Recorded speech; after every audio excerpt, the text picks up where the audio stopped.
Scott, I know you said a lot in your speech, but just tell us how we've come to be here today. We've come to be here today through some innovation between university staff and Veolia.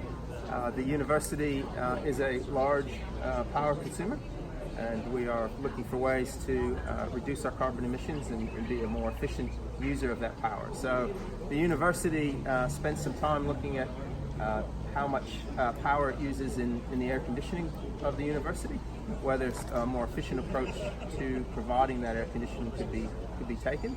Out of that, the scope expanded to could you generate a significant amount of your own power on site? How much would that save? And was that savings enough for a large international player such as Veolia to become involved with the project? So out of all that, which is very quick to say, but 2 years to figure out, the university and Veolia entered into an arrangement to refit the infrastructure that you see, which will produce about 40% of our power on site. So how much is spent on power at the university? The power bill itself, you would be looking for this campus at between $1.5 and $2 million a year. And then on top of that is the infrastructure to deliver the air conditioning and so on. So the deal itself is a couple of tens of millions over a 10-year period. No one can really predict what will happen with the energy market, but it is one of our more substantial bills. So just to confirm, around $1.5 million a year is spent on power, and you're also going to be saving 40% of that? We will be generating 40% of the power on site, so it's 40% less that we have to buy from the grid. The cost of the infrastructure to generate that 40% is where that money will go now.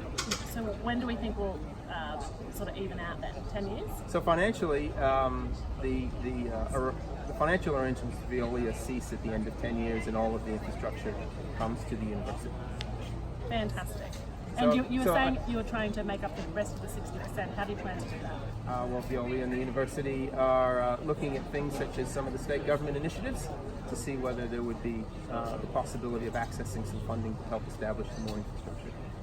And this is just one step of the university wanting to become carbon neutral. That's correct. Talk to me a little bit about that. So, having found a way to do what we... You might need to just... If you could just stand back up again.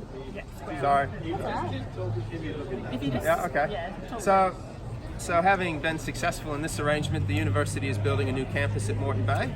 The campus at Moreton Bay, we aim to bring an entire precinct level energy solution in, generate most of that power on site. It will have the university as well as a range of council and industry partners, and the aim would be to provide on-site generation for all of them. So a much larger scale of what we have here. And do you expect other universities to be looking at this as an example? How much interest have you had from other universities? I think they will.